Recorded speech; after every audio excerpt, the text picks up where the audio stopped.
Hey, everybody. Thank you for hanging out with us today. Thank you for being here, for sharing this. Going to be a little unorthodox today. Oh, yeah? And talk about some stuff that I want to talk about. But I'm also going to answer some of your questions. Maybe questions you have for me, questions you have for Duke. Maybe. I don't know. You'll have to find them because I can't read them over here. That's what I'm going to do. I'm actually going to take the time to answer some questions today. Good. On a Mexican Crossing Lines with your host, Cindy Gomez-Schempp. And Duke Gomez-Schempp. You're listening to a Mexican Crossing Lines on 88.1 FM, KPPP-LP Fargo-Moorhead, where we are adding local color to your airwaves. We're also broadcasting online, so you can go to kpppfm.com and click on the Listen Live link. You can catch what we're broadcasting at any given moment, 24/7, 365 days a week. But also, you can go and check out our old shows, podcasts, etc., etc. And hey, if you're interested, if you're producing a podcast, some kind of content like, a comedy act or things like that you want to have on KPPP-LP, why don't you hit us up? You can send us a message, call us on our message line, leave us a message there. If you have content ideas, topic ideas for this show, comments or questions, how can folks get a hold of us, Duke? Well, like you said, there's a message line right there on the screen. It's 701-566-0917. That way you can just call and leave a message and, get a hold of us that way. But also, you can do email, Cindy at kpppfm.com or Duke at kpppfm.com.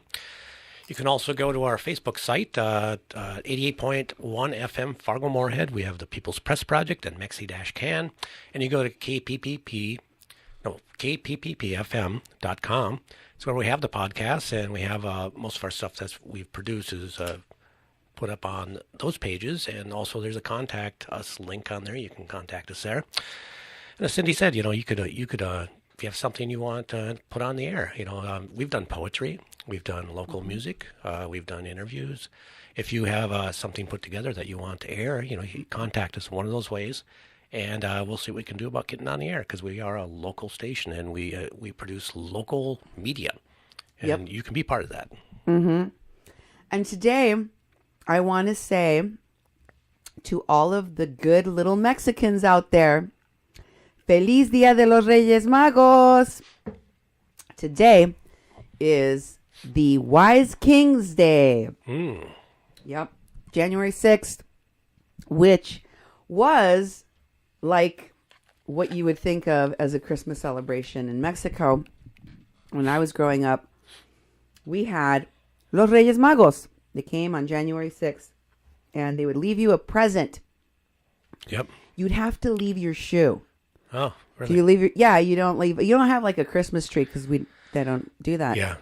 Now, Mexico has been colonized.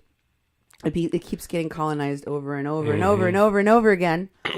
Now there's like giant blow up Santa Clauses and snowmen and. Yeah, I saw Rudolph last time I was there up on a roof. You know what's weird though, because they don't have lawns. There's no snow. There's no lawns. There's no lawns. Yes. There's no lawns. Like, people have lawns here, and they buy those big gaudy blow up things for Halloween and Christmas and stuff like that. We don't got that in Mexico. There's like no, unless you're like very, very wealthy, because like Mexico is a very densely populated city. It's one of the largest, most densely populated cities on the face of the earth. Yeah. So they put Frosty the Snowman on the roof. Or the reindeer. Yep, I saw Santa being pulled by the reindeer. And then during the day it was deflated, hanging over the edge of the building. And then at night it would go, and there was Rudolph and Santa, Mexico City. Yes. Okay. So, Latin American countries that were colonized and that are Catholic, they celebrate Los Reyes Magos, and you leave out a shoe and you get a present. You know, like, it wasn't like you got a million presents, you got a present. Mm-hmm. Now, wealthier kids got more presents. You know, the three wise kings brought them more stuff. Some kids, they got one present from each of the wise kings. Oh, I see. But, you know, like, the real tradition is just like a present. And, of course, La Rosca de Reyes. You know what that is? No. It's the king's cake. Oh, the king's cake, yeah. And then what's in the king's cake? Oh, baby Jesus. That's right. You might bite right into it. Mm-hmm. There's a little baby Jesus in the king's cake. Do you know what it's for?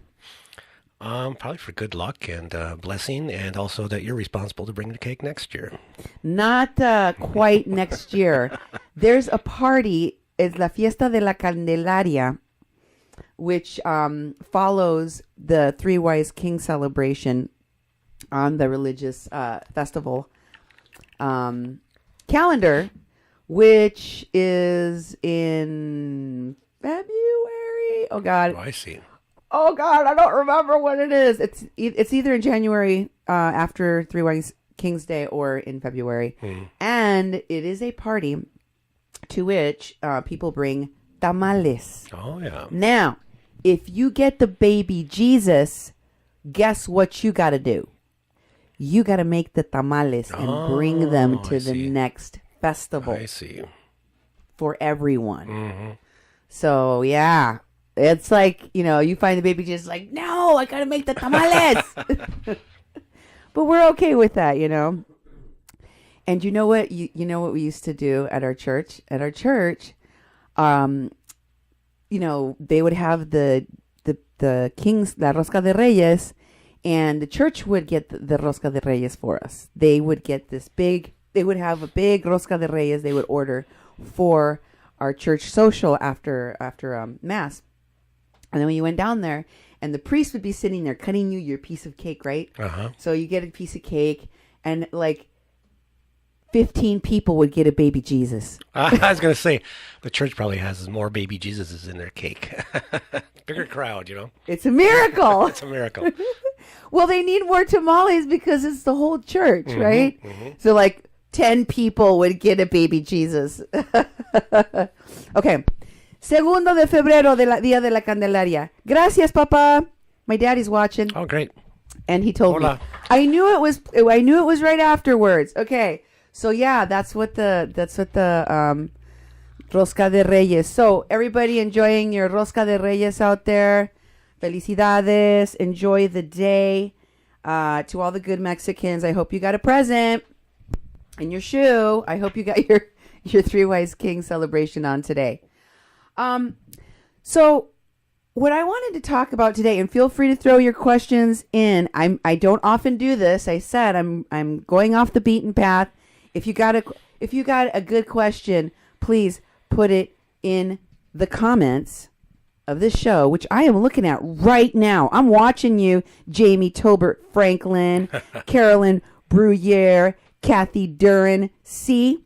And you're right. They do celebrate that in Puerto Rico and many other Latin American countries because they were colonized and they are Catholic, right? Mm-hmm.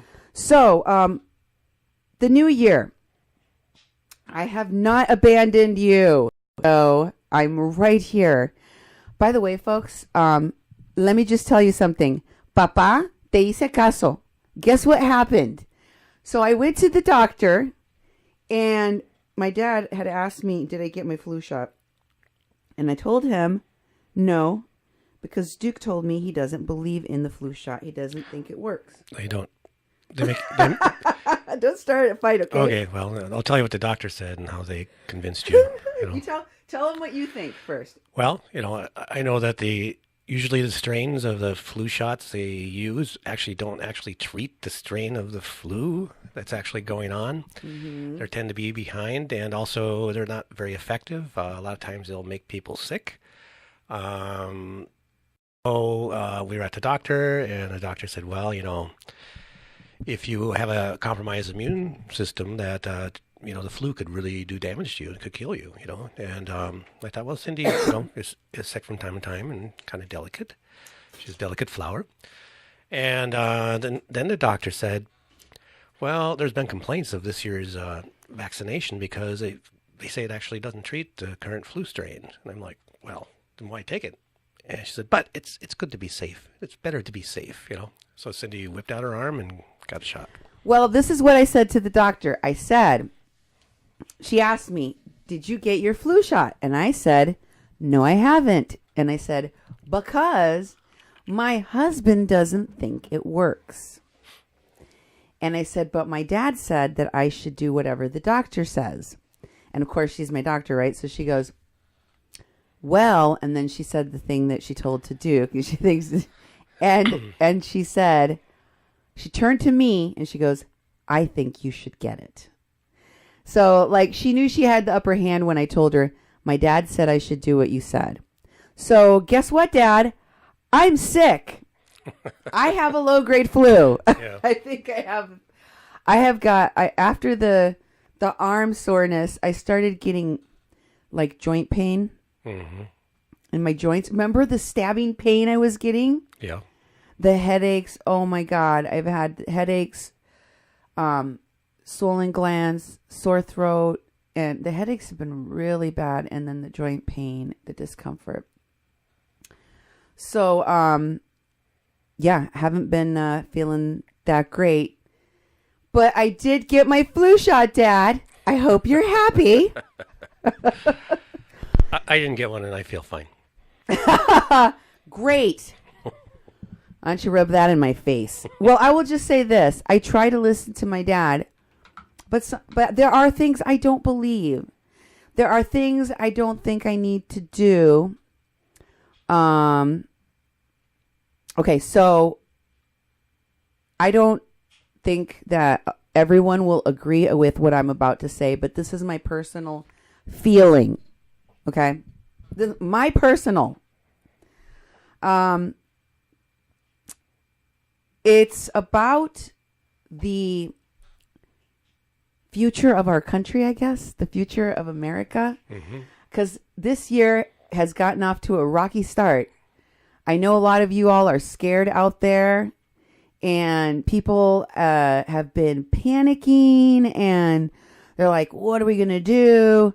And they're asking me, what are we going to do, Cindy? Like, what should we do next? Or they're like making plans and talking like, I'm going to do this, I'm going to do that, And I think that the part of that is a reaction of fear of just like not knowing what to do about everything that has been happening. Like there's literally an article circulating today about the CDC and how it's planning on preparing us for a nuclear holocaust.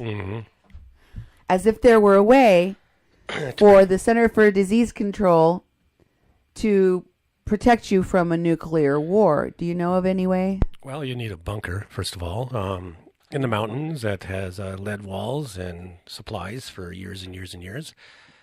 They actually have those for the rich people and for the politicians that are actually on the list for them to go to safety. The rest of us, look back at the 50s when they had fallout shelters, and then they just told kids to cover and duck. Is that what it was? Cover and duck. And that would protect you from a nuclear blast. And, it's very real because we have these weapons. We've had them for years. We live right here in North Dakota. There's still missiles all over the place. And you go 20 miles outside of town here and you can see a missile site. And they've removed a bunch of them, but they have aging ICBMs in the ground pointing at Russia, and they can be fired off at any time. So we've lived around nuclear weapons our whole life. And the CDC, I saw that article. I actually didn't read it. I saw the headline. I thought, oh, great. I wonder what they're actually suggesting. And nuclear fallout's not going to be kept out of your house by using duct tape and plastic. Just not going to be. I mean, it'll just be terrible. Any fallout is going to be hazardous to us, and it may affect you right away. It may affect you, in your future. It all depends on the drift of it and what's happening. And they've been doing nuclear tests for years, destroying all sorts of land and parts of the earth with the testing of nuclear weapons. And there's just a lot of stuff that they're not telling you. There's been fallout that has hit different communities over time, and people are dying of cancer because of it and having deformed offspring and, births and all sorts of terrible things that have happened from prior testing. And, we've dropped bombs in Hiroshima and Nagasaki and killed lots and lots and lots of people, and have devastated that land, forever, pretty much, when it comes to the half-life of, the atomic particles. So I don't know what good it'll do, but, I'll have to read that article and see actually what they're suggesting. My father said, también te dije que la cáscara guarda el palo y te bañaste. Yes, that is also true, Dad. I did. He just threw a Mexican saying in there. La cáscara guarda el palo means that the bark covers the tree. And what that actually loosely translates into in English is that your outer coating of yuck, of flesh, I guess. Yeah. Your unwashed flesh keeps you protected. And it's a saying that is told to people when you're sick. You're not supposed to take a shower because it can make you more susceptible to illness. I see. And that's what he's telling me I screwed up on. Joe Yerecha says, yeah, I'm not sure if health insurance, environmental exploitation, racist policies, or nuclear war are equal concerns and possible. Trump is definitely getting closer to a Hitler-type scenario. Closer? We blew past that stand a long time ago, Joe. So, here's the thing. People have been panicked, especially in this new year, because, things are getting crazier and crazier. Things are not getting, more chill, where we're like, whoo, it looks like we're going to have a decade of peace and calm for now. It's not, we're not. This country has never been at peace. Tell them the scary thing that you mentioned to me the other day about Pearl Harbor. We were talking about Pearl Harbor, and we were talking about the fact that the Americans knew. Oh yeah. On Pearl Harbor. Yeah, we saw that on something, and I can't remember what we were watching, but that the American government and the military knew that they would be attacked, but they were looking for a reason. They were looking for a reason to actually use these bombs. They developed these nuclear bombs, and the U.S. has been notorious for every weapon that they have developed, they have used, and they needed to test these bombs, and gave them a perfect opportunity for that sort of retaliation. So there were soldiers, sailors, and military all pretty much unprotected, all clustered in a small area, and they knew that attack was coming, so that they let it happen. Oh, they wanted the seamen on the decks. Oh yeah, they wanted them right out there.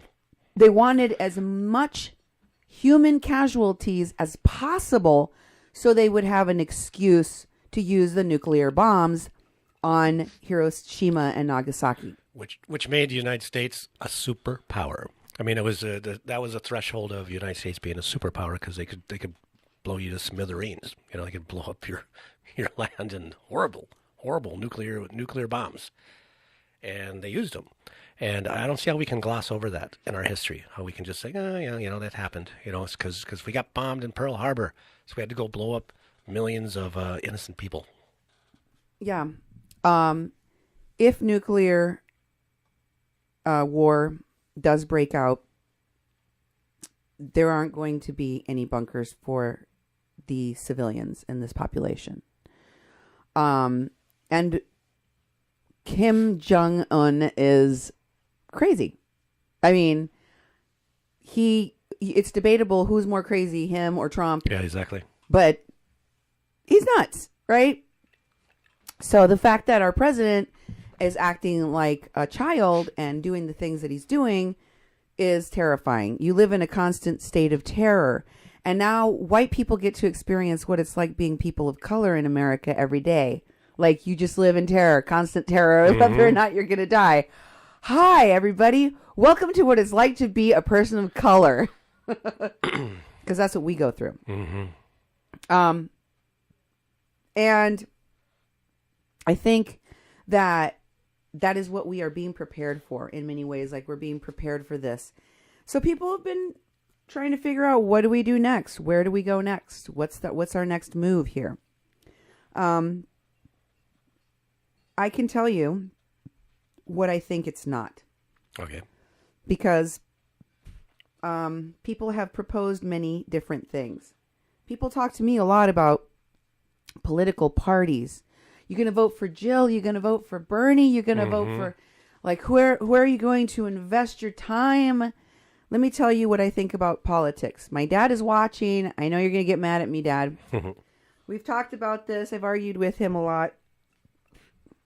I don't like wasting my time on it anymore. We can have a debate about whether or not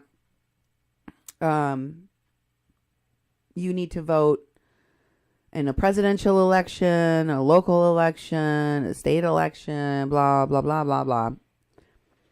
But as a person of color, as a woman of color, what I know is that the politics and the policies, the news, the information, the way that government functions, all of that is for white people, by white people, that serves white people. It's not for me. It's not by me. That doesn't represent me. It's not targeted toward me. Nobody wants me to understand it. Nobody wants me there. Nobody invited me. No, like it's not for me. So when I look at it, I'm like, why should I invest my time? Why am I being asked to invest my time? And I think that it's a ploy. It's a waste of my time on purpose to keep me from doing organizing, movement building for my own needs, for the things I should be doing for my community. Now, my father, on the other hand, feels that you should go and vote. Yeah. He says, vote. He tells me I need to vote. He says I need to teach my kids. I differ on this because I spent a lot of time doing it. Yeah. You did too. And you were one of those people that's like, hey, Cindy, let's go count the people. Let's do the census stuff. Let's do the voting work. And you were a good, well-meaning white organizer, and I was trying to help, be positive, and try to look at things your way and do this stuff. I did a lot of that, a lot of political organizing, and I'd encounter people saying exactly what you said, and my comeback was, but you don't have any power in that system. You're not going to have any power unless you get involved, you see. So this is about you laying groundwork for the future. That's a lie. And what'll happen is that your movement will happen from more people of color getting involved and you could take over the local Democrats at their caucus things and actually have the platform of the Democratic Party if you just got involved, or the Republican Party, whichever party you get a bunch of people organized for. And I spent years going out and doing political organizing. And I would run into people that I tried to convince that this would make a difference in their lives. And they're like, hey, Duke, remember that stuff you're telling me about? Nothing's changed. It's gotten worse. I know. And I actually went out there and voted because you made me drag my ass out there and do that. It didn't make a difference. It actually made things worse for us. Thanks a lot. It's like, woo.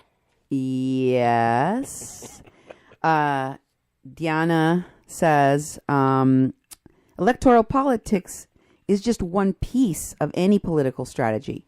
There are many more things that you can do that will have political consequences. Electoral politics is only one of them. That said, elections have real consequences, even if only on the margins. They're still real consequences. Yes, I agree with what you're saying. I don't think, however, that I don't personally think that my time, my efforts are best spent trying to find representation, trying to find power within the political system because it's not for me, it's not by me, it's not representative of me. Does it have consequences who's in there? Hell to the yes. But it's power for them. And if you go there, and this is, I firmly believe this, if you go there, you become them. If you are part of that system, you are part of the them. And I'm part of the us. Okay? And it is us against them. They do not represent me. They do not represent you. They do not represent your interests. They represent the companies who bribe the Congress members, who make them all millionaires so they can pass the policies that allow them to keep doing their business as usual while killing as many of you as they want. That's what it's for. So, and I'm just going to defer again to my papa and say he has a different opinion than me. He believes that it is important. I'm not going to tell you that voting in local elections doesn't make a difference, because I believe that if it makes a difference anywhere, it's on the local level, the real local level. Okay? Even then, even having said that, I will also say that I would never, ever, ever run for any political position.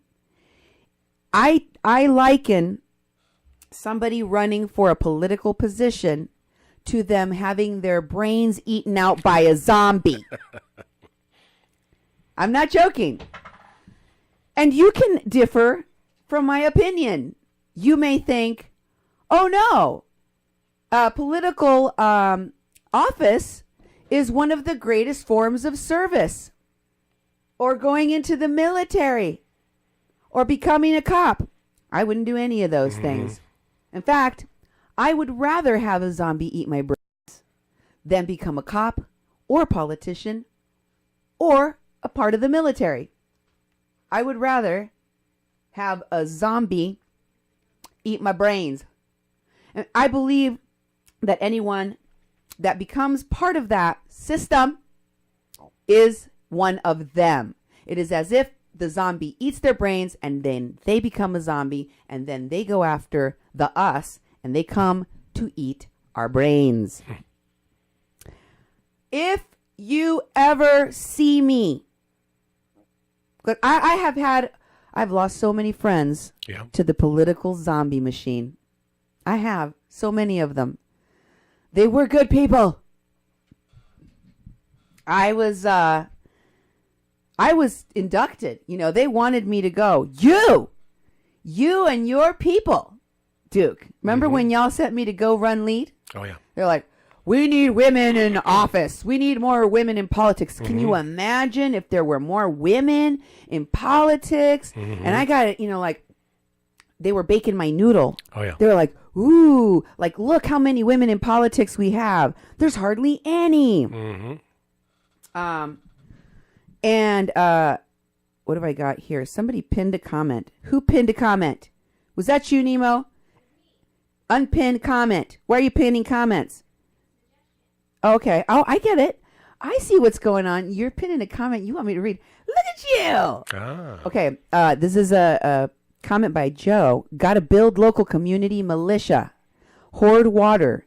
Create your own power grid and stockpile food.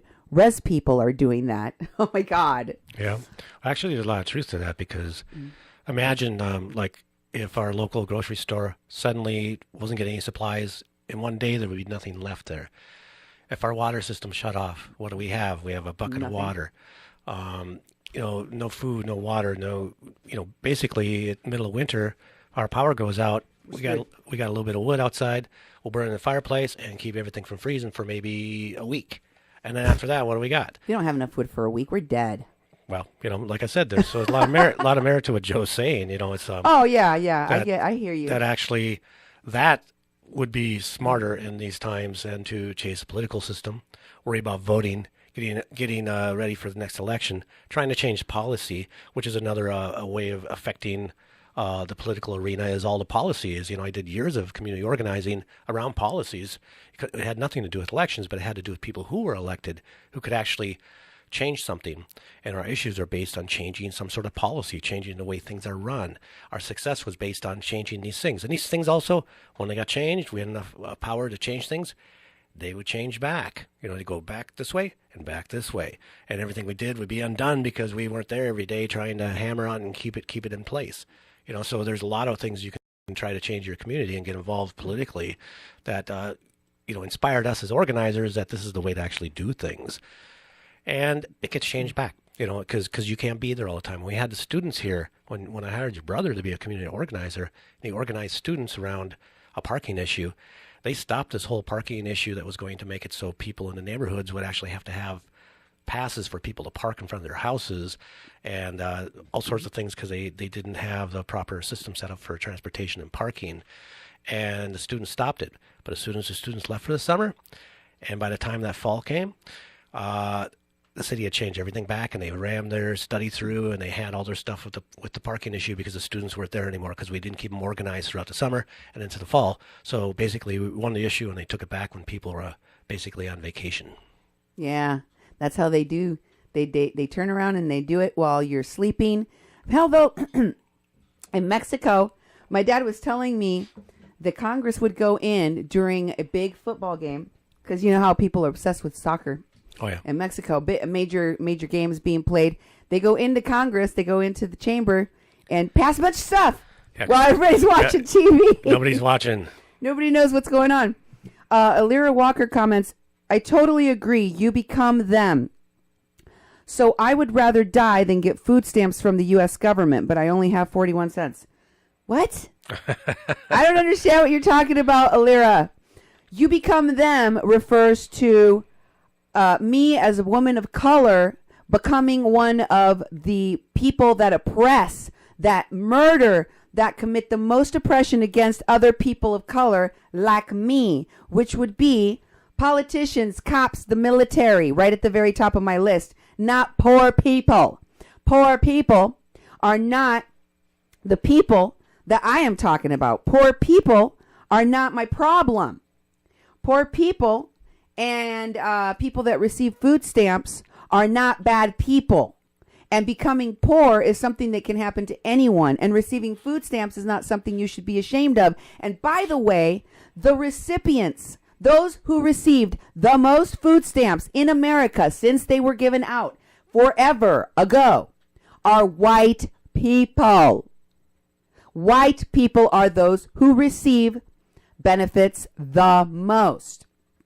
And did you know that if you are a black woman with a certain number of children, you will get less money in food stamps than if you are a white woman? That's the state of affairs today. So I think that it's important for you to hear in the context of what I just said, what I am talking about.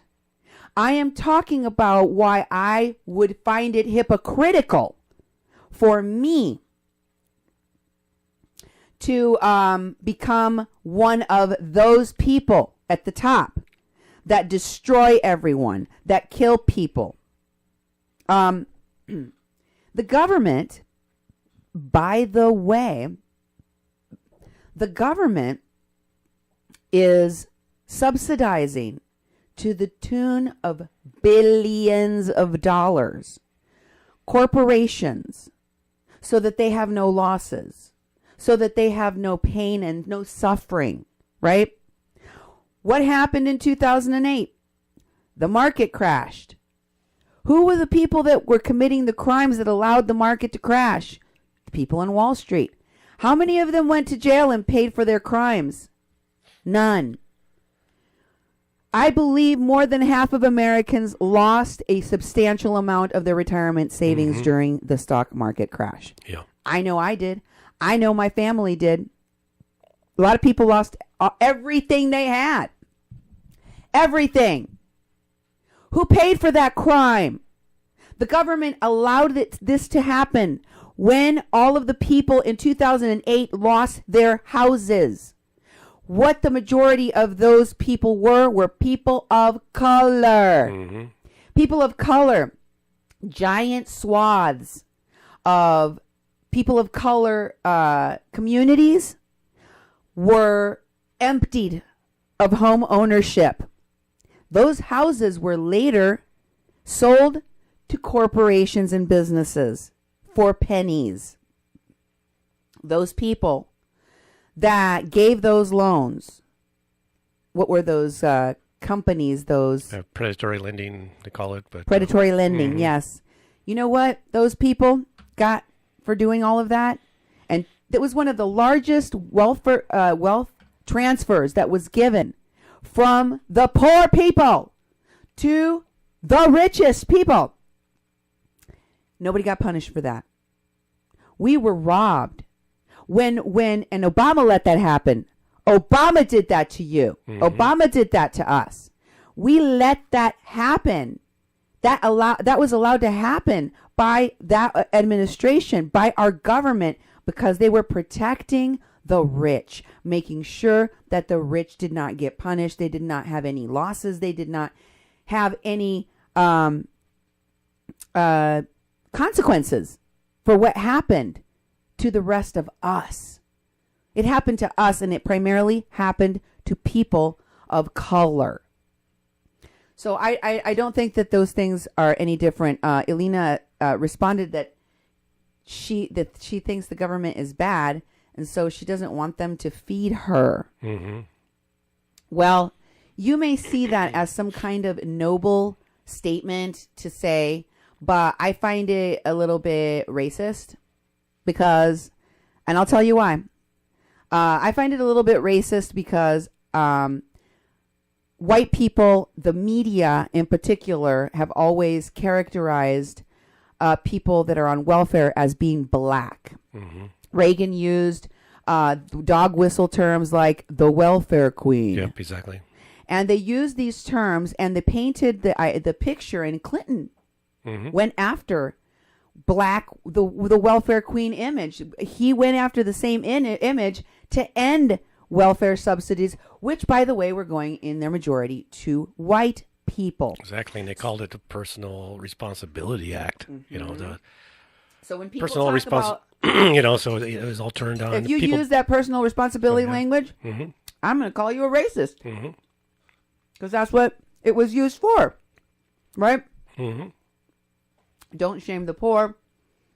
And if the government can give out all this money to corporations, it should be giving money out to poor people.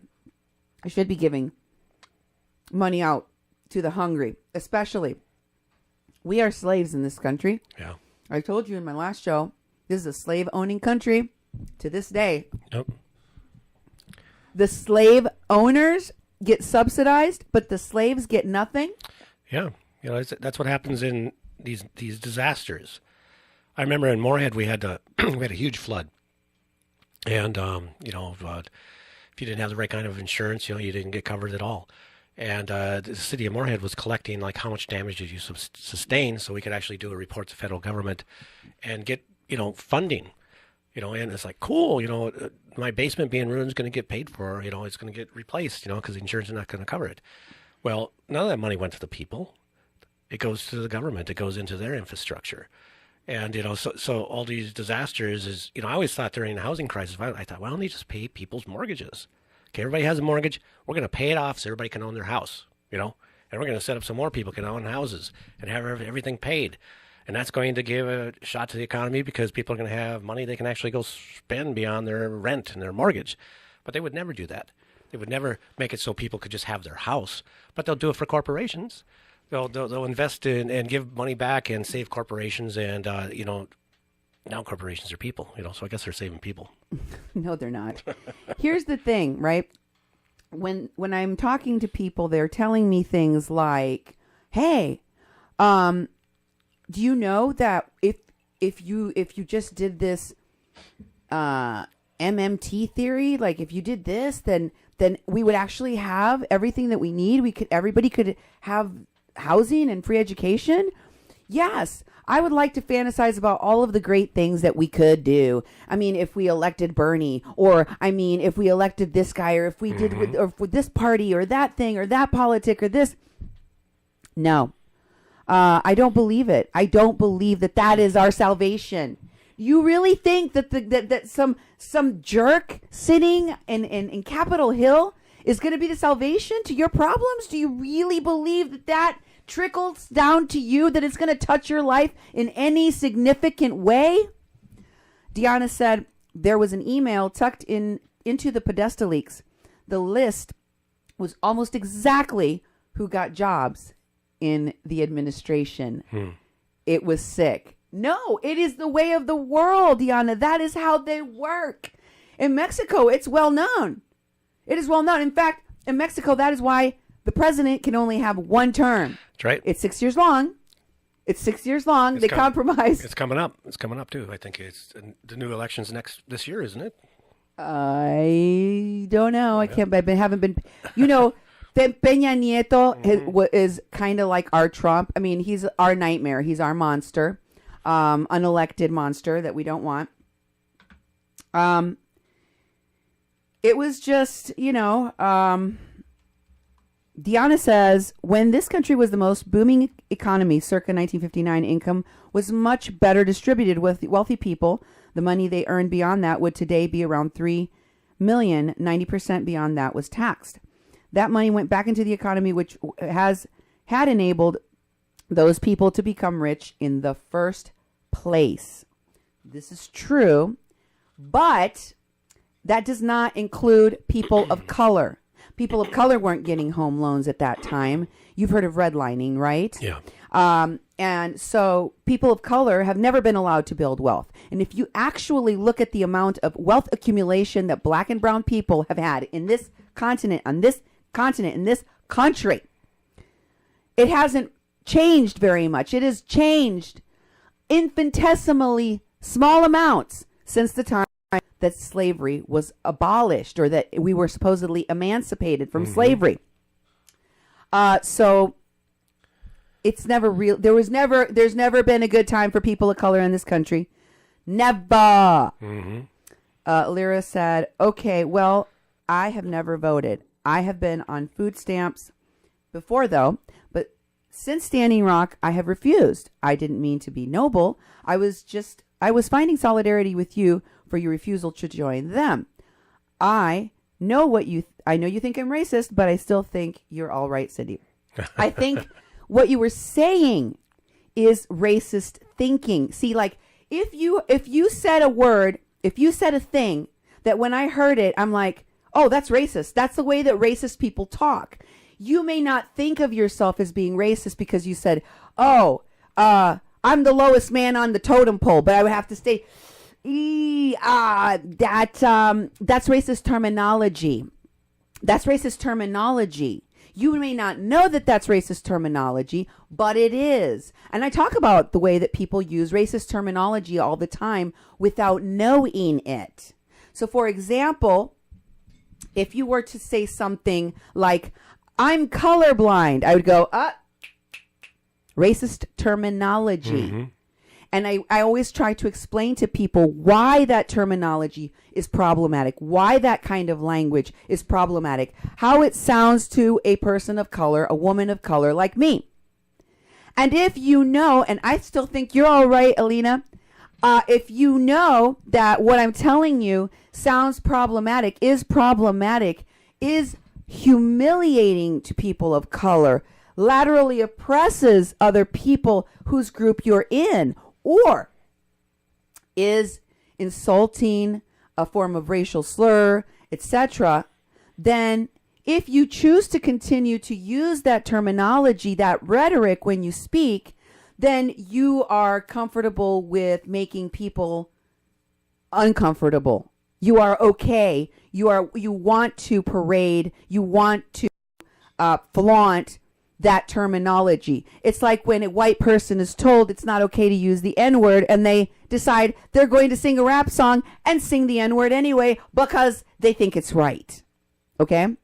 I'm not trying to make you, as a white person, when I call you out on something, I'm doing it in a loving way so you don't say something in front of other people of color. Like I'm telling you, like your friend would tell you, like, you got toilet paper on your shoe. Don't go out there because people are going to they're going to laugh at you. They're going to say something. I'm the friend that's telling you, there's spinach in your teeth. Right there. It's gross. Not everybody will tell you the truth. Not everybody's going to tell you that that's language that is not fit, that should not be used in that way. But if you know the history of the language, if you know where that terminology comes from and why it's problematic, then you won't necessarily want to use it anymore. It's up to you. You have a choice. People that are in power, and they have the right to decide what they oppress us with or don't. Just no one is going to give you the education you need to overthrow them. Nobody's going to teach you your true history, teach you your true heroes, if they know that that knowledge will help set you free. Mm-hmm. Amen. Yes, yes, yes, and yes. Yes. It's so very, very true. And the reason why I will never, never, ever be, if you see me, okay, I'm going to make a pact with y'all right now. I'm going to make a promise. This is how corrupt I think politicians are. And the minute that you see, like I told you, I've lost many friends to politics. Mm-hmm. I have a lot of friends that have gone into politics, and they changed. They all changed, to be honest. Here's why it becomes depressing. Let me tell you my story first. Hey, Nemo, I want to make a deal with you. Instead of just pinning these cool comments, because I like some of the comments you're pinning, you're reading my mind. Why don't you throw them on the document so I can catch up with them? Okay, throw them on the document so that, and then just keep going so that I can tell my story for a minute here, and then now I'm getting hot. It's getting hot in here, so take up all your clothes. I am getting so hot. I'm gonna take this thing off. You'll probably need another 10 minutes. It's still really cold here, but it's getting warmer. It's above zero. Yeah. Shoot, I was wearing hot socks a minute ago, guys. I have my hot socks on. They have rice inside of them, and then you can put them on your neck if your throat hurts. That's one of the things I do. Okay, so this is my story. These people were trying to get women into politics. I was telling you about that. And they had this group called the White House Project. And so they said, hey, we want you to come to this conference, and we're going to train you and listen to our pitch about why women should be in politics. So I was like, all right, I'll come. I'll hear you out. So I go there, and they got all these women. Well, it's all women. It's all women. No men anywhere. That was cool. I do have to say that part was pretty cool. It was like, whoa. It's really being cool sometimes in a space where there's zero testosterone about. So there was a lot of women there, and that was cool, from all walks of life and backgrounds. And there was definitely a concerted effort to bring in a lot of women of color. Mm-hmm. I did notice that. That was like, I was like, oh, I see why I'm here now. They're like, we need some women of color up in here. So there I go. And I'm listening to the things. You have all these different speakers come out. Mm-hmm. That's the first time I think I heard Winona LaDuke speak. I see. The first time I talked to her. And she talked about planting corn. And I thought she was really cool. Thought in the past tense, and no longer think these things anymore. That woman is problematic. Problematic. So I don't care if that makes you mad. I'm going to say it anyhow. Mm-hmm.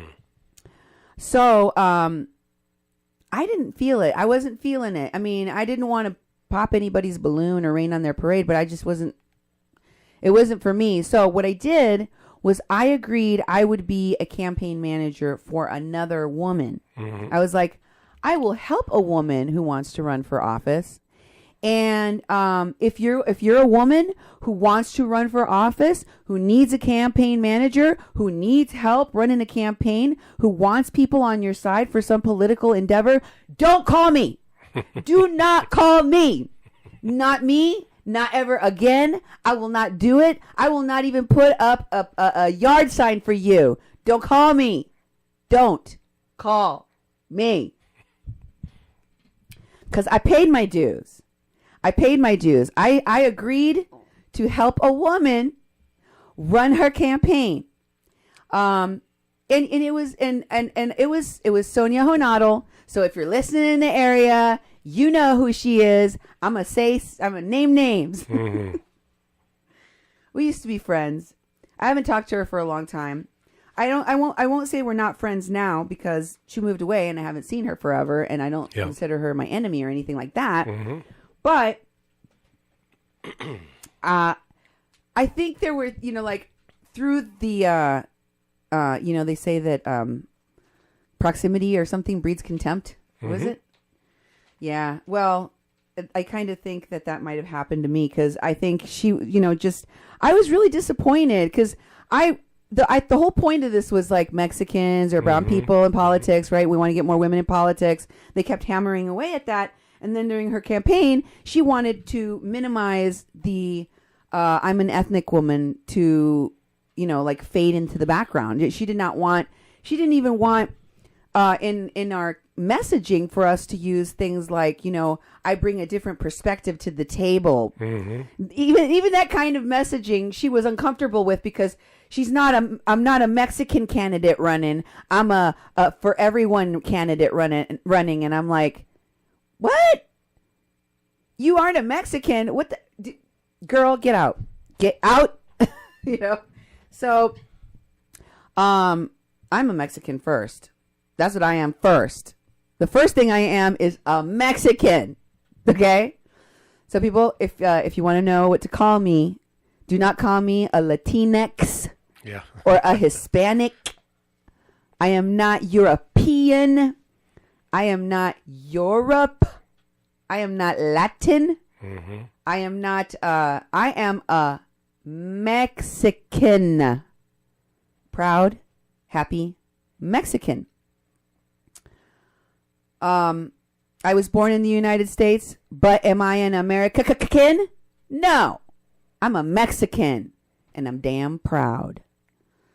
So, Deanna says, people of color were systematically left out of the New Deal. Mm-hmm. Say that. Oh, yeah.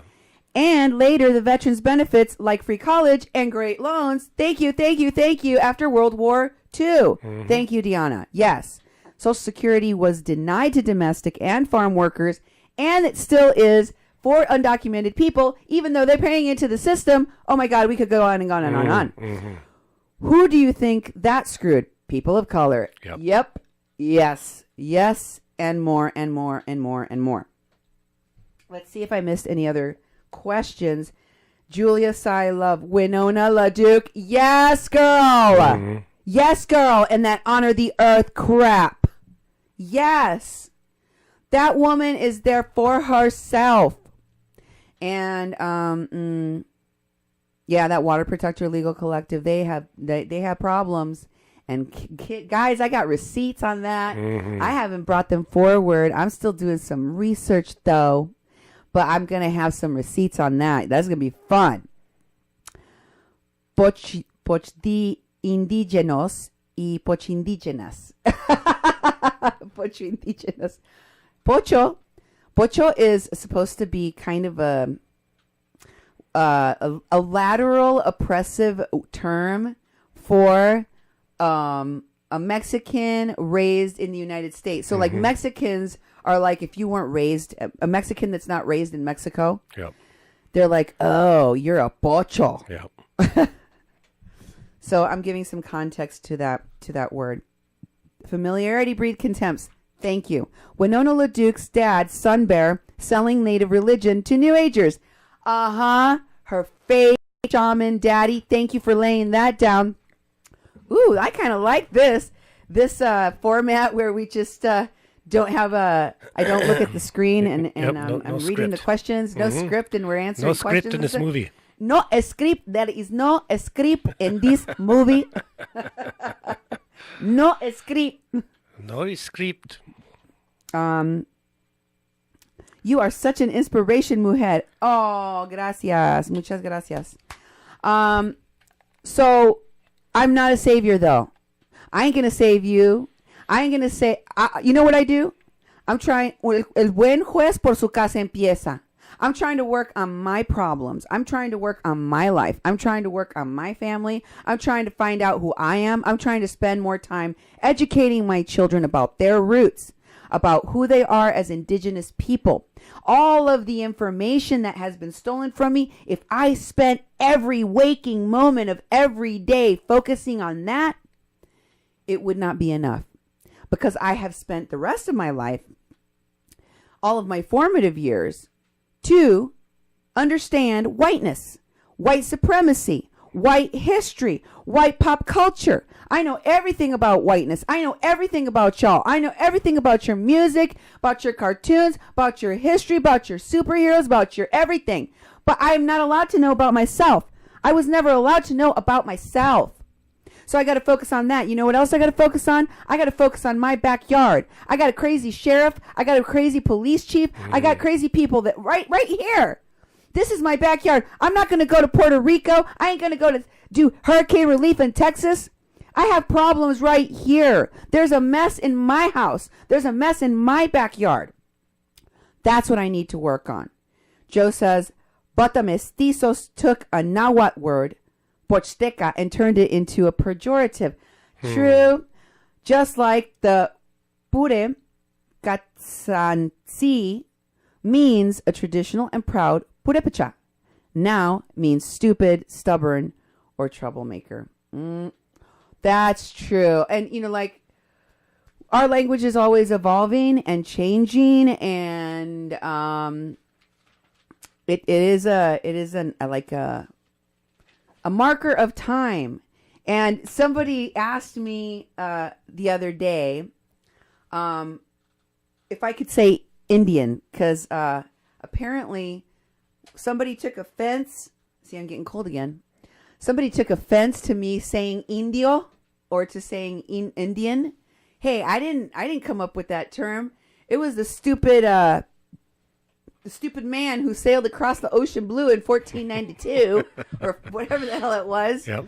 Came over here and thought it was India and called the people Indians. Ese pendejo was the one that used that term, not me. I'm a Mexica. I never changed my name. The people that came here and called us Aztecs son unos pendejos because they don't know. Because they don't know us. They gave us the wrong name. And it's not our fault that they don't know how to say our names. You know, like the native people of all around this area. Anishinaabe means the people. Like we were just like, hey, the conquerors came and they're like, who are you? And we're like, we're humans. Yeah, exactly. They're like, what? We think we're superior to humans. They call us Nazis. That's kind of what. Isn't that how the story went? Yep, exactly. And then they came up with eugenics. Yeah. So, I did my due diligence. I've paid my dues. I've checked it out. I checked out what they did in the census. I participated. I got my fellow man to sign up to check the box, because they always tell you, oh, they can't get the resources to your community if you don't participate. Get on the list. Get on the list. Get on the list. No, that is evil. Yeah, that is down pure evil. Yeah, I've participated in censuses, and every year they keep on changing the categories. Back in the 50s, Mexican was actually a racial group on a census.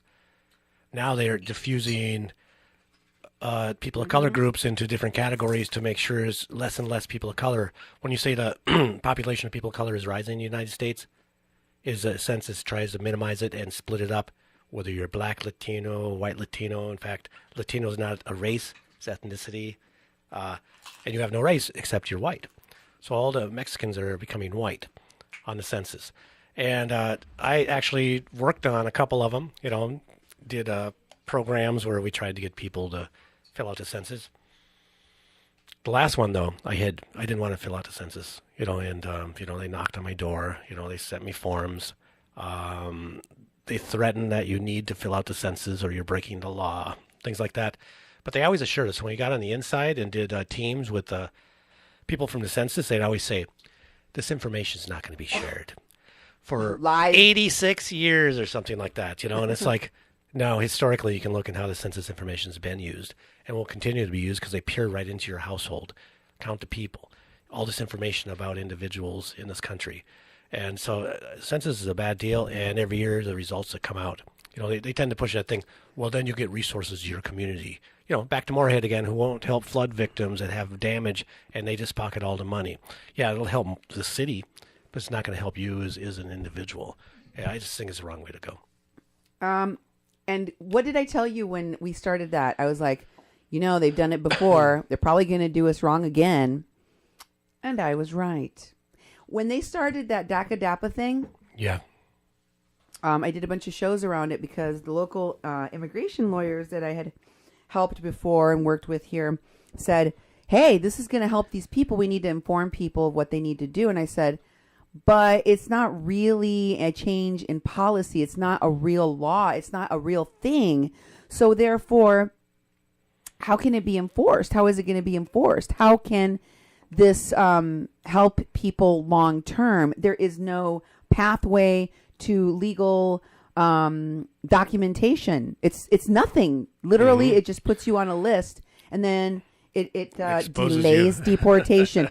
Hey, why don't I delay putting you in a cage? Come and put yourself on a list for the delay of going into the cage. I remember you were talking to your mother about DACA and DAPA, and her first reaction was, no, this is not good because it doesn't protect the safety of people. In fact, it makes people more vulnerable. Yeah. For this thing that, you're going to not be pursued anymore by immigration. No, it just puts it in the worst perspective. And we still worked on it because there were lawyers willing to help people of color with their immigration issues. And so we could put in some time and help these lawyers connect with people. But at the same time, we both voiced our concerns, but we still did the work and put the information out there because it was something. It was something. Well, some but people it wasn't this thing that they thought it would really do, and we could see that right away. Well, the thing is that there were some people who had already enrolled in DACA or who had already enrolled previously, and there was open enrollment for them to reapply at that time. So, if you're already on the hamster wheel and you wanted to continue down that road, I thought it was important for people to have the information, and I had an attorney that was willing to give that information to them for free. Mm-hmm. So I did the thing. As you said, we did the thing. Yep. But I kind of called BS on it right from the get-go. I was like, this is not really going to help us. Okay. I have a comment from Jackie Robertson. We shouldn't base our pride on something we have absolutely no control over. For example, our race. Our pride should come from our accomplishments as humans, binding together to make the world a better place for all of life. Okay, I'll tell you why that statement is problematic. Let me tell you why that statement is problematic. You're right. We don't have any control over what color of skin we were born into. But white people do have control. White people do have power, and white people do benefit from white supremacy. So we can't pretend that that isn't a thing that is happening. Mm-hmm. And I didn't create a racial divide. White supremacists did. White people created the idea of whiteness and of white superiority and differentiating themselves from everyone else. They created the concept of inferior races. They created the concepts of eugenics. They created the concepts and the institutions of slavery, not the people of color that were enslaved. Okay? So, therefore, I get a chance to find out anything about myself, anything about my race, and that is a construct that people consider on the basis of how they pay you, how they treat you, whether they give you housing, whether or not you get shot by a cop, whether or not you survive a traffic stop with a cop in America. Depends largely on the color of your skin. Do not lie to me. Do not lie to yourself. Do not pee on my leg and tell me it's raining. Okay? We know color is this. You are not colorblind. I am not colorblind. I am a Mexican crossing lines. I am brown. Mira, café con leche, mijo. Café con leche. Mira la belleza. I'm beautiful. I'm brown. And I am proud. I am so proud of my race, of my Mexicanness. Stop me. Stop me from being proud. You can't. So yes, you can think that there are other things better that I should be proud of. I choose to be proud of my Mexicanness. Very proud of it. And very, very proud. I am more amazed. Every single time I go to Mexico, I am more amazed and more proud of the majesty, of the beauty of my country, of my people, of my heritage, of my ancestry, of the intelligence. My ancestors were performing brain surgery on other humans while your ancestors were still living in caves. This is true. Our people had the most sophisticated equipment, science, medicine, architecture. We had plumbing. People had plumbing, water pressurized plumbing. We will always be amazing. Mexicans can fly. Check out the voladores de Papantla. We fly. We are dream warriors too. Yeah, I'm very proud of all of that. Joe Yerecha says, Pochtecas were ambassadors, traders, intelligence gatherers, and then came back many years later or sent their children from marriages with northern indigenous. So you and I, born in the USA, are indigenous from Mexico, but are ambassadors and intelligence gatherers, and we always come back to Mexico. Hence the Poch Indigenas. I love that. I love it. Love it. Yes, I'm an ambassador. But I will never be a politician. Hey, let's make a pact right now. If you see me running for office at any time, okay, save this video, save this audio, save it. I'm making a pact with you. If you see me run for office, go get the zombie. Go get the zombie. It's time to end it for me. I won't tell you to shoot me because being lynched by vigilantes and cops in America is a fate that is not funny. It's not something I can make a joke about because it happens every day to indigenous and black bodies. So I ain't going to joke about that.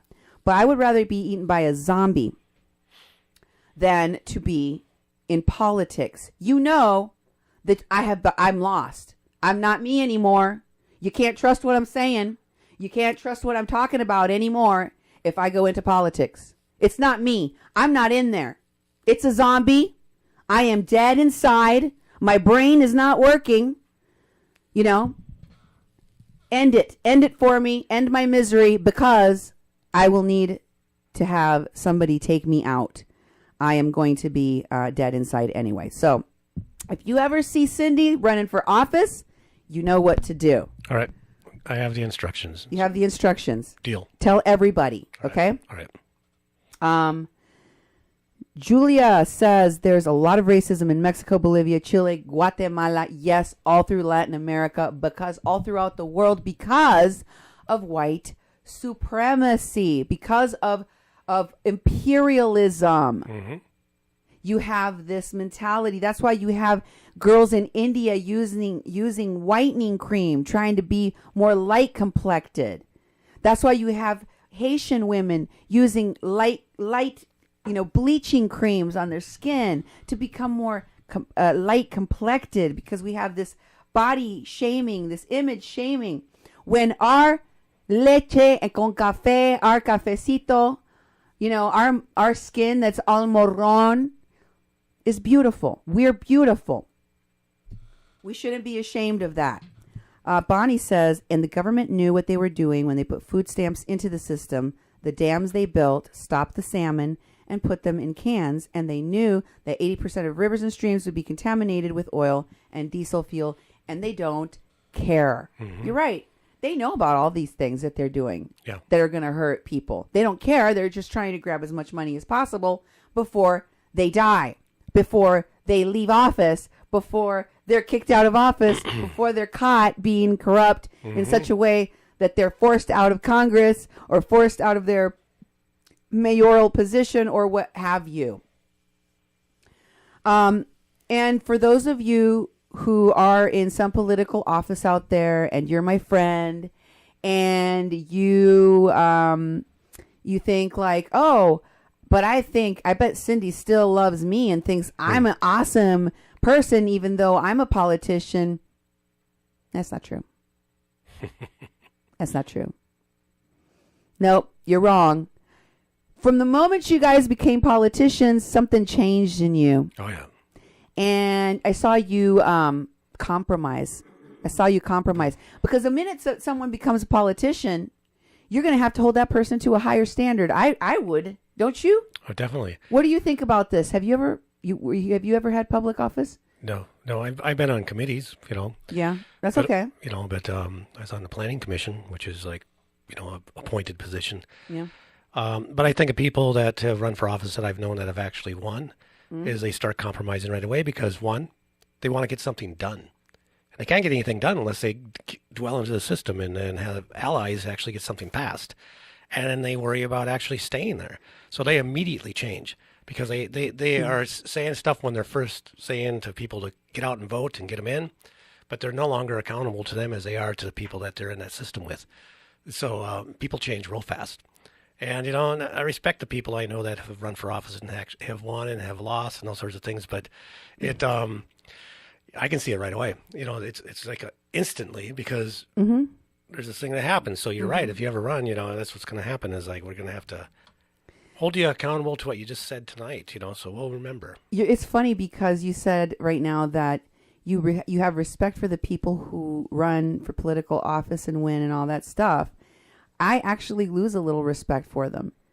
I always go, oh, I hope they don't turn into corrupt, milquetoast on the serious topics, compromising, blah, blah, blah. But they all do. And then I'm like, oh, too bad. There goes another one. Oh, well. I don't know what possessed them to think that going into political office was going to be useful to anyone, but another one bites the dust. Exactly. And then they're gone. Oh, Duke. What? Jamie, excuse me. Yes. Jamie Tolbert, somebody said that you are wearing a KISS T-shirt and they want to see it. You have to stand up a little bit. Right. So that they can look at you because they want to see your T-shirt. Creatures of the night. Woo! Can you do your KISS? Your KISS. I don't do that. You have done it. You've done it. You've done the Neil. Was it Neil Simmons? What's his name? No, that's Spock, honey. Gene Simmons. Gene Simmons. It's like. You've done it. Let me see you do the tongue. What is it? It's something like this? Yeah, but you do the tongue thing. Robert, you know what it is. Robert! I don't know. Oh, you must put it through the hand. I really don't do that. Oh. I liked KISS, and when they performed, I enjoyed watching them. Actually, I watched them recently. I thought, geez, they're not as good as I remember. That drummer's not as good as I thought he was. Yeah. That's because we've watched some pretty excellent drummers, you know. Well, yes. I mean, as musicians go, I'm not going to lie. I never was a big fan of Kiss. Of course, you got to like some Kiss because they're ubiquitous, but it's kind of like lazy. I mean, I like musicians like Chicago. That band was rocking, but also a band, an orchestra. They had horns, violins, cellos, everything. They had it all. It's great. And Deanna says LBJ tried to extend the New Deal for people of color that's when the backlash began. That's when government programs were racialized in the minds of white people. We're still living through that backlash when all of a sudden government is seen as bad or oppressive. Yeah. So these are the things that I am thinking about in this new year. I've been hearing a lot of people say that to me. I will lose a little bit of respect for you. If that is what you're going to be doing with your life anytime soon, going into politics, then nice knowing you. I don't know what else to say about that. I'm just like, the hell are you doing that for? Yep. If you see me doing that, you know what that means. I have become one of them. I'm done. I'm out. I don't like the idea that that's how you solve the problems of today. Yeah. And there's a myriad of ways that you can help your community, that you can do things within your community, that you can do things around your community. And I think that's where we should be at. I think that's where we should be working within our community. Because what I've seen was we had Standing Rock, right? And there was a bunch of people that came to Standing Rock from all over the country, from all over the world even, right? They went there to stand in solidarity because there was a pipeline, blah, blah, blah, blah, blah, blah, blah. We know that was a cover for something much more sinister now, and that people were being surveilled, and that there was a concerted effort to get people mass arrested, right? So now we have that information going forward. I believe that many of these camps, and I've said it to you all many, many times, many of these protests, many of these movements, and the leaders of these movements are major plans to continue on this road to this expansion of the prison industrial complex, to the expansion of slavery in America as we know it through the prison industrial complex, through the expansion of the detention centers, through the crackdown on undocumented immigrants. Because if you guys didn't watch Death Valley, the real Death Valley on Vimeo, since the last time that you saw me, I'm going to tell you, go watch it again. I'm going to tell you, go watch it, because you need to learn what people go through, why people are going through it. If you knew some of the stories in Mexico, in Guatemala, in Central America, Honduras, there is such an urgent rush of people fleeing from gang violence. The destabilization of these countries economically, their governments, through use of giving insurgents weapons and sicking them on the democratically elected government, the ways in which the United States has destabilized the majority of Latin America, and South America as well. Okay, not just Central America and North America, but South America as well. This entire area has been colonized and dominated by United States policy and politics. And they've put in puppet government after puppet government after puppet government, after genocidal regime after genocidal regime after genocidal regime, so that the resources of those countries could be laid bare to the United States and other Europeans, other looters, other thieves. The idea that the United Snakes of America can then round up in mass any person that survives the hellscape that is that trek from Central or South America, from anywhere in Central America, Honduras, Guatemala, all the way up through Mexico, through the desert, through the most dangerous spots that you can imagine, where you have thousands and thousands and thousands of people dying along the way, and not just passing out in a desert dead, dying from dehydration. No, I'm talking about some of the most torturous, degrading, horrible things that can happen to you: being raped, being trafficked, being beaten, being murdered. Some of the most horrific things happen to these people, and they're dying by the thousands because of the arbitrary decision of the United States, the very same people wreaking havoc throughout these people's countries, destabilizing them economically and otherwise, such that the streets are now run and overrun with gang violence. In Mexico, the people understand that the person who chooses the presidents, the person who decides who runs the government and the military, is a drug lord. Whoever that drug lord is that is currently in power. And what's his name? What was the latest drug lord that they made a movie about? Chapo? El Chapo. El Chapo. El Chapo was the one that put the last presidents in prison. And, these people get plastic surgery. They get jails all to themselves, where they bring them, like they're living the high life inside of the building. These drug lords can get away with anything.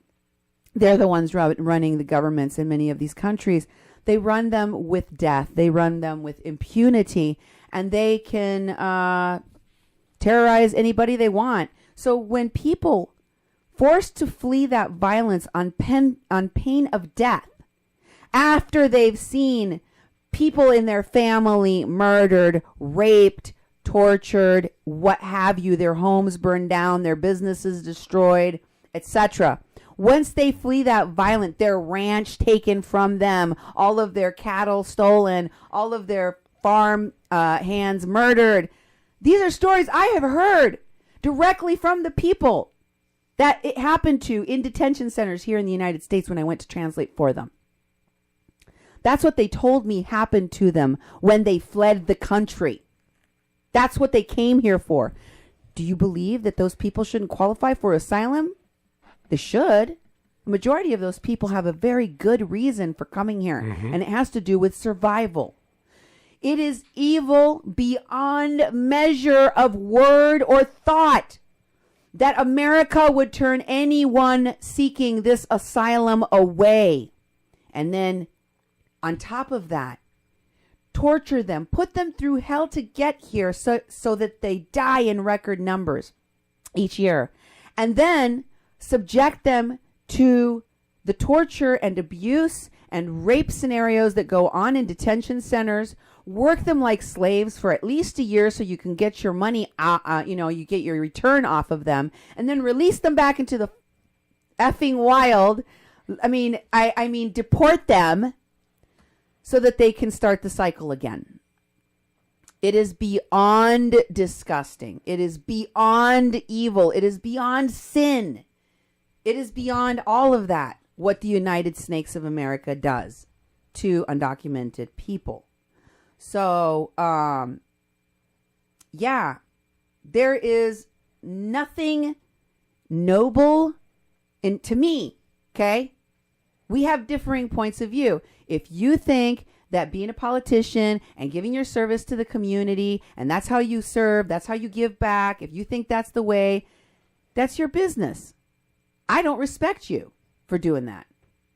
You know, I don't respect veterans for their service in murdering people of color all around the world in record numbers and being the arm of death to the politicians and the governance of this country that murders by the millions and billions since its inception for imperialism, for wealth, because that is what America is good at. It is good at stealing, okay? It is good at stealing other people's resources and their people and taking those resources for themselves and using and exploiting the people as their slaves.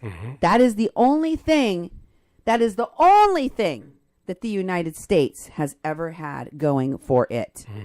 Now, America, you want to be proud of your heritage? That's what it is. Yeah. That's your heritage of pride. Okay? The thing you're doing together to make the world better is genocide.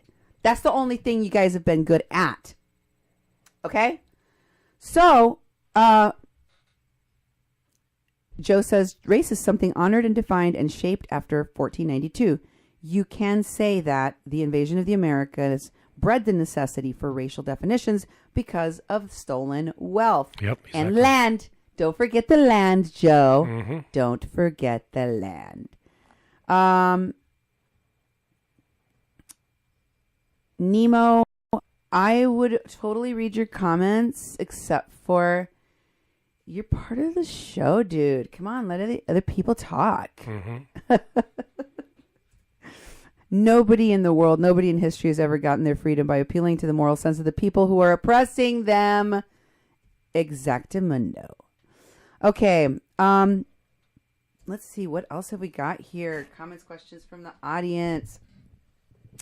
Jackie Robertson. It no longer matters who started it. We need to come together and be better than that. Come together right now. We're not the Beatles. Yep. We're not the Beatles. We are not the Beatles. No. We have never come together. I don't know if you heard your Cheeto president is trying to build a wall, and he's going to make you white people pay for it. It is full of Swiss cheese holes that allow millions and millions of people to come in here undocumented anyway. And yet, he's going to build it because it is a security blanket for white supremacy. It allows the white supremacist to sleep at night with one eye open, holding his Bible and his gun. Exactly. It allows them to feel that maybe they're doing something that will protect them from these people coming in to the United Snakes of America, but it's not true. It's not true. Because as Los Tucanes said in Hecho en Mexico, el terrorista comes in on a plane, not on land. And they have passports. And they have passports. El terrorista anda en avión. He's not walking across on foot. And no, Jackie asked me a question. Are you racist? Screaming about racism? Hypocrisy. No. I can't be racist.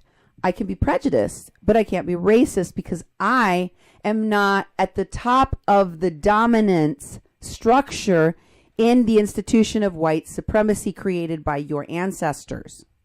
Your ancestors created a division of race, created a division of humanity, and said that white people were superior to these other people, indigenous and black people, saying that we were inferior and that we were best suited for slavery. We were best suited to be beasts of burden because we were subhuman. And they created the institution of slavery. They made it legal. They made laws. They put it in their foundational document, the Constitution. So, no, I can't forget. I can't forget where it came from. I can't forget where it started. I can't forget what the root of it was, because that would be stupid. And why do you want to forget? You know what? You sound like a Holocaust denier, because the greatest Holocaust committed against humankind was committed by your ancestors, your white ancestors, your European ancestors, against the people of this continent, my people. Over 100 million indigenous bodies were destroyed by European genocide, the greatest Holocaust of all. In fact, it was such a huge success in destroying the people of this continent so that the European settlers could steal our land and our resources, that a German European male by the name of Frederick Reitzel came here to study the method. They were like, damn, those Europeans in America are such good killers. They are such good murderers. They can murder more Indians, more humans than anyone. We need to put this into a book. And it became Lebensstrom. It became the final solution used by Hitler on the Jews. So if we're not supposed to forget that Holocaust, then never forget that one. That Holocaust, the 6 million Jews Holocaust. We're not supposed to forget that. We're not supposed to ever forget 9/11. That we're not going to forget the single largest Holocaust in history of mankind. The most genocidal people are the ancestors of the Americans on this continent. Yes. This continent, your ancestors. So, totally. I ain't going to ever forget that. That's the most important thing to remember. That is the beginning of the history of the making of America. So, that's important to know, because it is Americans' ignorance of their own history. It is their ignorance. See, that's why I said it's important for me to focus on me and mine and on my knowledge of self and identity, because the Europeans came here and they saw our science. They saw our medicine.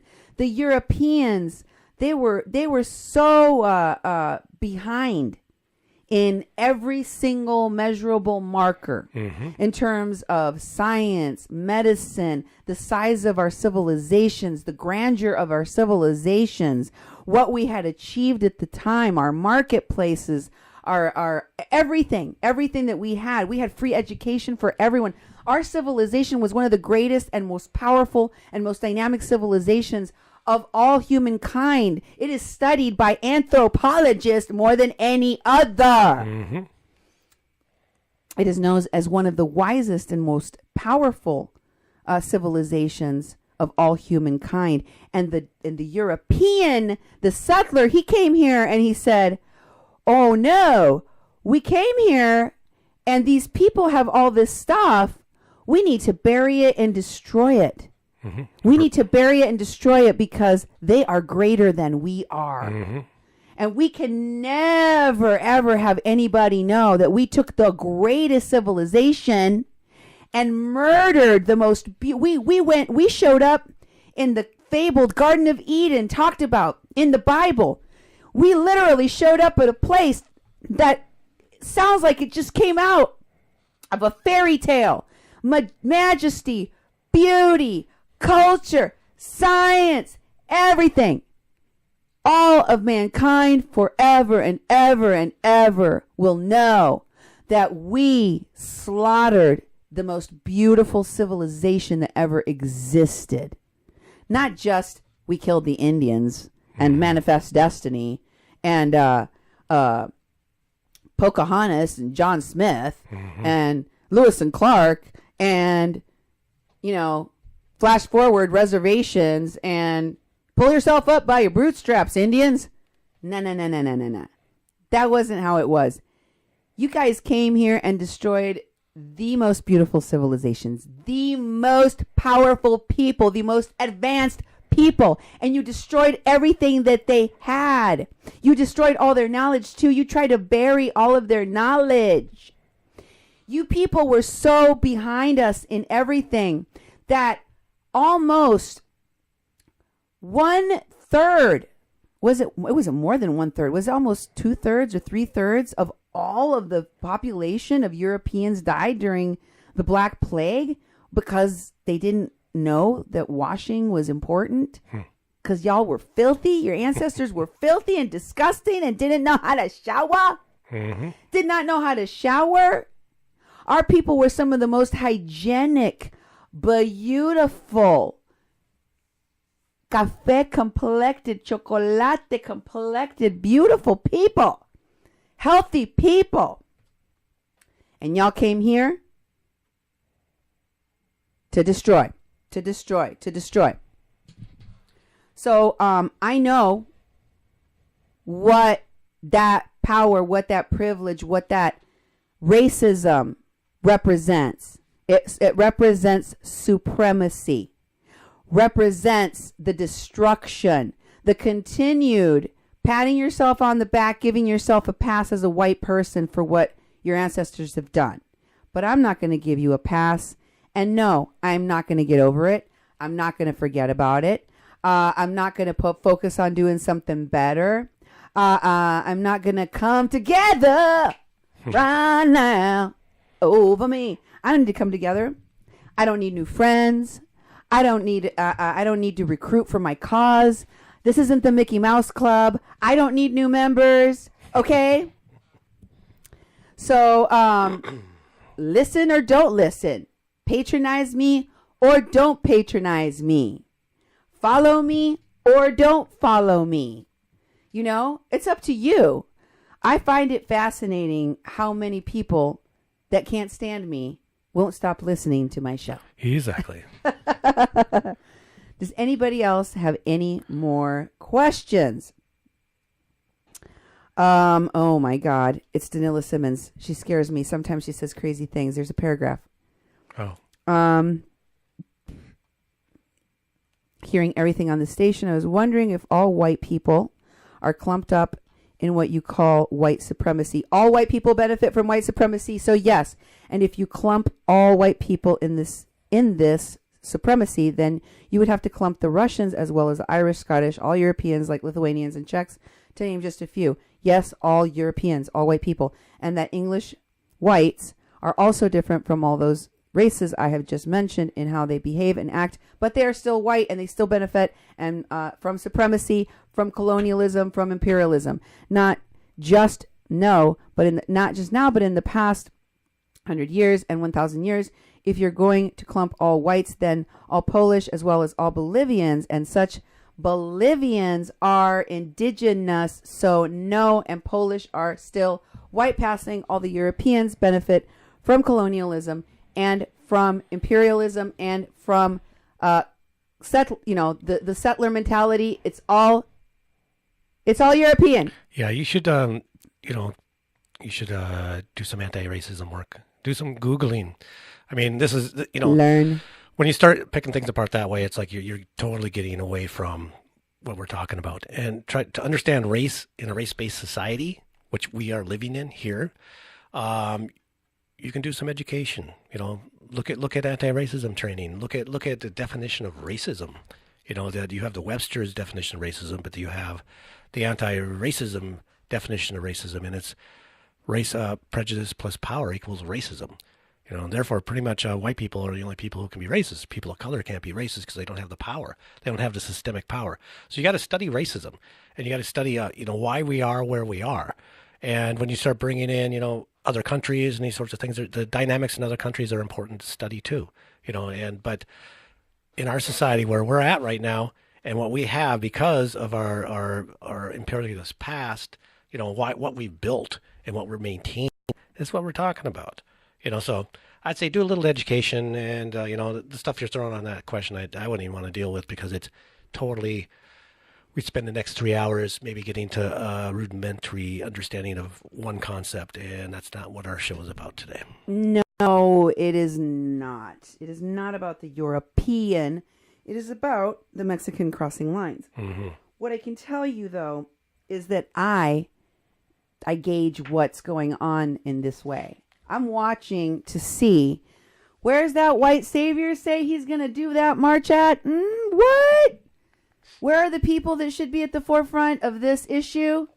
Why are they not invested? Why are they not at the planning stages? Why are they not? Because, every single time a bunch of white people get together to decide how they're going to save me, I get a little bit anxious. They usually are just doing window dressing, BS,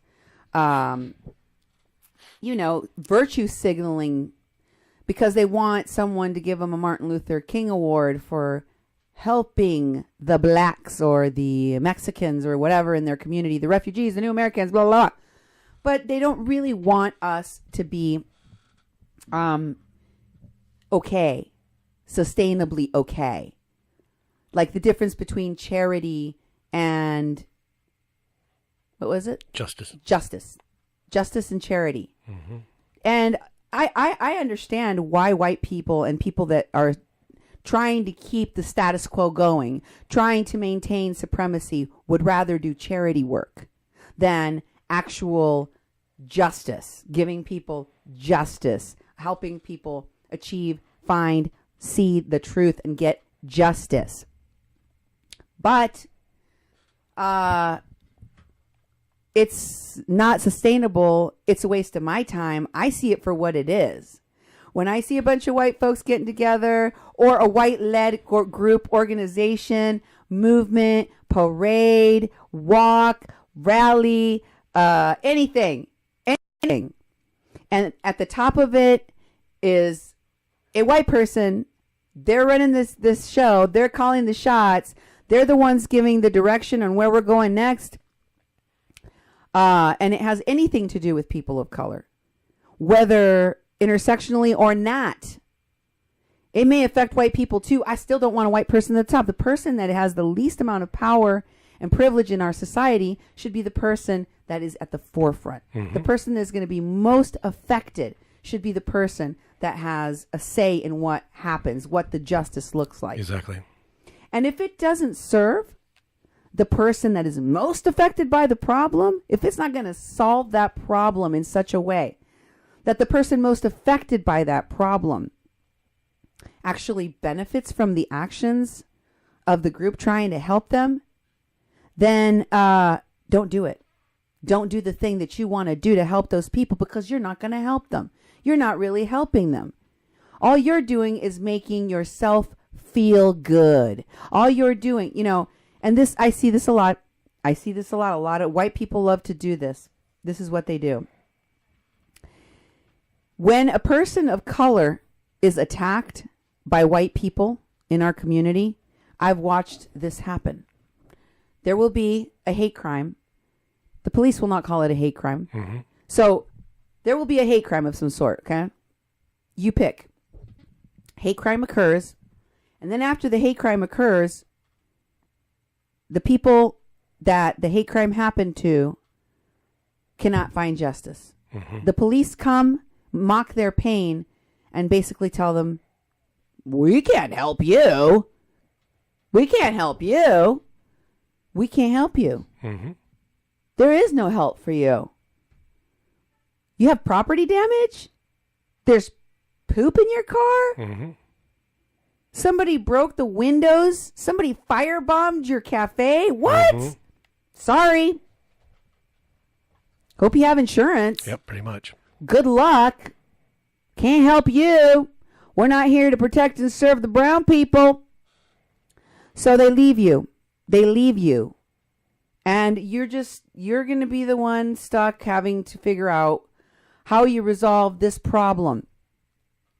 On top of that, the Human Rights Coalition, Commission, what have you, does not come out and say, does not make any kind of public statement, even to condemn the actions as a hate crime, or just to condemn the actions and say, what happened to this family is terrible and the city does not condone it. Hell, when we had Nazis, like real Nazis in our town posting up Hitler type of posters.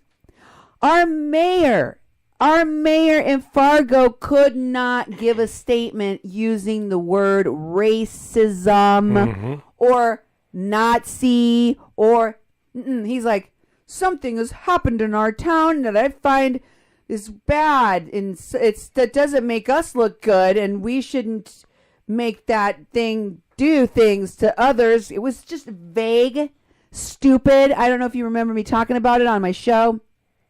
If you didn't live here and you hadn't heard the news that some Nazi had put posters all over our downtown to intimidate, to oppress, to terrorize people of color, you wouldn't have even known what the hell he was talking about. Yep, exactly. Didn't he say some nonsense about, like, it makes us, this is not who we are. We are better than this. We aren't really like this. This is making us look bad, and that's really not who we are. And I'm like, is he talking about the Nazi flyers downtown? How come he's not talking about that? And he's talking about that we are better than this, and those people don't represent us. And I'm like, wait a minute. And nothing's being done about it, and we're not going to do anything about it because they can just do that, and they live amongst us, and so we got to, just tolerate them, and that's not really us, so you got to say something, but I don't really know what to say, and I really don't want to say anything. I'm your mayor, and have a good night, Yeah. But nothing was done by the cops. Nothing was done by the human rights commissions. Nothing was done by the mayors. And then after every different power structure in your community essentially gives the victims the middle finger, just for good measure, the media will make sure to report it in some, vaguely we're good people type of way so that the white people in the community can use the experience of the hate crime of the person of color to give themselves kudos about, I'm a good white person because I'm going to write this letter to the editor to decry the disgusting behavior of whoever that redneck was. We are better than this here in the Fargo-Moorhead region. We can do better, and that kind of insensitivity just shows the kind of person this blah, blah, blah, blah, blah. Mm-hmm. But you don't talk about the mayor. You don't talk about the cops. Mm-hmm. You don't talk about the do-nothing, good-for-nothing cops, except for attacking people of color and over-patrolling people of color and beating people of color and robbing people of color and planting evidence on people of color. I got some tea, y'all. It's hot tea. Yeah. Watch out, it's very hot. It's going to make my glasses fog up. I got to take these glasses off. Some tea. Oh, that's good. This is the orange spice one. Oh, yeah. Nice mug. Gracias. Muchas gracias. What are they saying on the thing? The Pink Hat Parade is scheduled nationwide this month. The Pink Hat Parade? The pink pussy hat. Oh, okay. Hitler was invited to our football games back in the day. Yeah, we had the guy. Let me tell you how racist North Dakota is. North Dakota is so racist that the University of North Dakota and the administration that runs the university accepted a large donation from a man whom they knew celebrated Hitler's birthday party. That's right. With the exclusive, detailed instructions that the Sioux logo, which this celebrator of Hitler's birthday party, racist, anti-Semitic, disgusting man named Ralph Engelstad, yep, who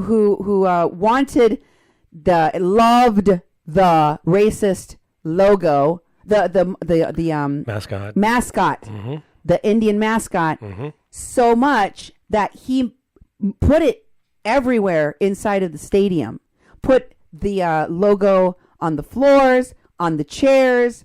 Put it in the walls, in the marble, in the bathrooms, on the seats, everywhere, so that when it became abolished, if it became abolished, they would essentially, because they've been trying to get rid of that mascot for a long time. Mm-hmm. And he was like, the white supremacy will win. You know how we'll do it? I will enshrine this mascot in the stadium itself, in every bit of the stadium. So if they want to get rid of the mascot, they'll have to blow up the stadium. Exactly. They'll have to smash it to smithereens. They will not be able to leave one rock, one stone standing on top of another. It will look like a nuclear holocaust. That's what they did. That is how racist North Dakota is. Oh, yeah. And when they tried to get rid of the mascot, the legislature of North Dakota spent money and resources to pass a law to stop the university from being able to change its name. Yeah, that's right. It's true. Woo! We've got some racism out here. Mm-hmm. It's extra special racism. It is the kind of racism that you have to steep it for a long time and let it brew. It is so strong, and it's like, ooh, it's strong. It's strong tea.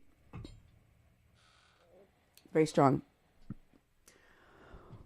What about the rest, dear? What we're going to eat, constipated with so much rice and beans, sweetheart. Need to get more non-perishable foods.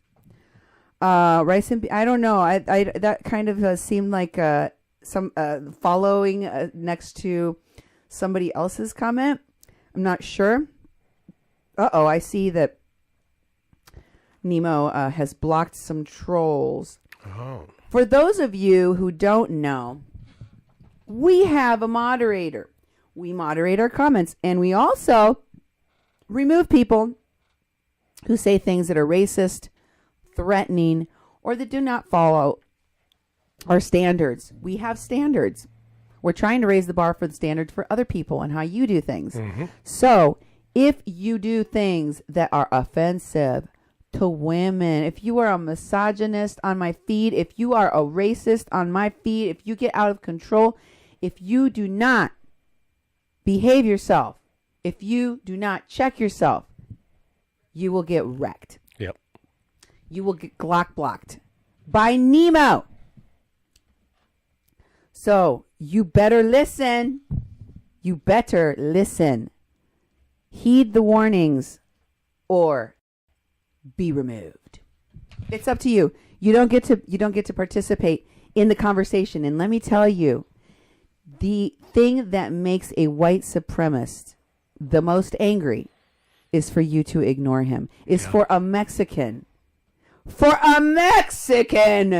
to ignore them and make it so that everyone is listening to me. Because that is like, they feel not only like you're not allowing them to reign supreme and they're all about superiority, but in addition to that, to be replaced by me, I just took their rights away. That's reverse racism right there. That's reverse racism right there. They don't have the right to shut me up, shut me down. Yep. Take over my station, take over my comment section, derail my conversation. Mm-hmm. Have the last word, tell me what to do. Yep. That's reverse racism right there. Oh no, that's reverse racism, and they freak out. Got to stamp that out right away. Yeah. I'm calling the authorities. Yeah, that's one of the things that white people do. Like, I'm going to call the cops on you. Yeah. That's how they threaten to kill us, because they know that the cops are here for them. Mm-hmm. Hitler turned the circle of life symbol into a symbol of hate. Oh, yeah. There was a symbol. That was a religious symbol for people in some countries, right? Yeah. I've seen that referenced. But you know what? Now it is forever tainted. Mm-hmm. Because of the Holocaust. Yep, exactly. And don't forget where the Holocaust people learned how to do the genocide of the Jews. They learned it from your ancestors, from your European ancestors, mm-hmm. right here in America. Exactly. When all you've known is privilege, equality feels like oppression. Yep. That's right. Mm-hmm. Equality feels like oppression. But also the fragility with which you have been raised makes you terrified.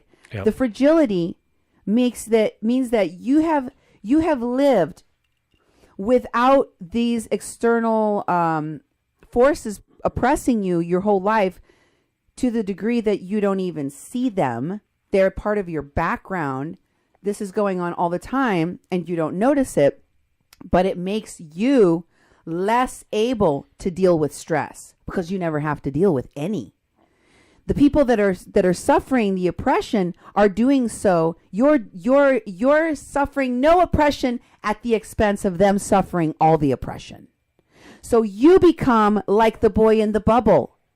You can't be exposed to pathogens or air. You can't be exposed to harsh words or loud Latina voices. Mm-hmm.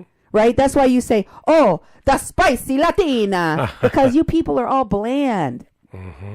You can't see a black woman advocating for herself, speaking for herself. She cannot be speaking, with conviction because she's an angry black woman, and that's scary, right? Mm-hmm. Where your fragility is such that you think ketchup is spicy. You're like, oh no, I can't eat that food. I can't eat that food.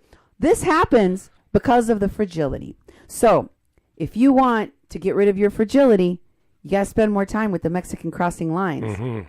And that is why you will never see me joining that side, being part of that side, going into politics. I ain't going to save you, but believe me, neither are those people all the way at the top. And if you believe that, then there's something more than wrong with your way of thinking. You may be the Pied Piper leading people down the wrong road.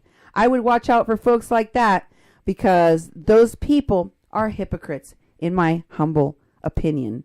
Those people that are doing the same thing that the oppressors are doing are hypocrites. And they're not going to save you, and they're not going to save me. Mm-hmm. Thanks for being here with a Mexican Crossing Lines on 88.1 FM KPPP-LP Fargo-Moorhead, where we are adding local color to your airwaves.